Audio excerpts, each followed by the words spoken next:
It's a sketch comedy podcast show.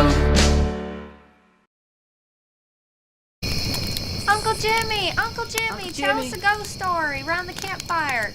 You guys want to hear a ghost story? Yeah! All right, I got you a ghost story. Come sit next to Uncle Jimmy over here on the campfire. Sally Mae, why don't you come sit right next to me? Okay. All right. Now, Jimmy, remember these are just little babes. You don't need to be scaring them with your ghost story. Yeah, I know what I'm doing. All right, so ghost story, huh?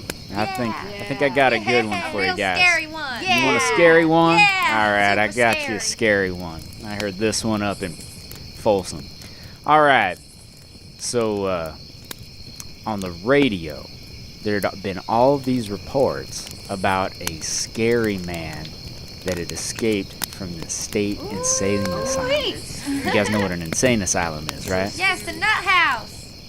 That's right. Yeah, you remember Uncle Steve? Yeah. Well, that's just same sort of situation. He liked to dress up Well, they called him the Hook Hand. Do you know why they called him the Hook Hand? Why? I don't know. Because he had lost his right arm and had it replaced with a hook. You know what he was in there for? He was in there because he was a killer. And everybody in the region was warned, be very suspicious of anybody with a red hook or a hook on their right hand. Because he had gotten out. Of course, this girl didn't care. She was more worried about being on a date and getting a nice dress on. So she heard the reports, but she didn't pay any attention. She waited on the porch for her boyfriend to drive up in his pickup truck. And they got in the pickup truck and they were supposed to go to a drive-in movie. But instead, her boyfriend decided to take her up to Lover's Lane. What a fluke. Yeah, you know what happens up in Lover's Lane, don't you? Yeah, they be necking. That's right. With Sally Mae, you should know especially because your parents actually, that's how you got born. Ew. So anyway, while they were on their way to Lover's Lane, on the radio, there was another announcement about this insane psycho killer with the hook in his hand, Hook Hand, from the insane asylum who had escaped. Of course, the boyfriend just turned off the radio and drove the rest of the way up to Lover's Lane. But the girl was starting to feel kind of scared. You know, you ever feel that kind of scared? Yeah, she's feeling yellow. Yeah, she's feeling yellow. She wants to get out of there.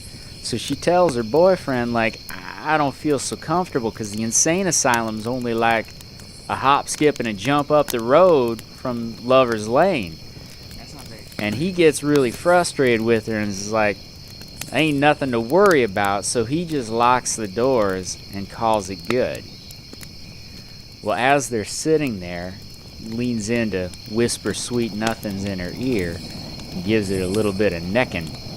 And they hear some scratching on the roof of the truck. Scratching that sounds sort of like a hook against the roof of the truck. So the girl is like, hey, maybe we should get out of here. And the guy is like, come on, it ain't nothing. Like, that could be nothing. And he keeps leaning over, reaching up her shirt and trying to get more kisses. That doesn't seem right. And she pushes him away and says, no, I'm really scared. I want to get out of here. So they argue, but finally, after a lot of persuading, the girl convinces her boyfriend it's time to leave. Oh, that's good.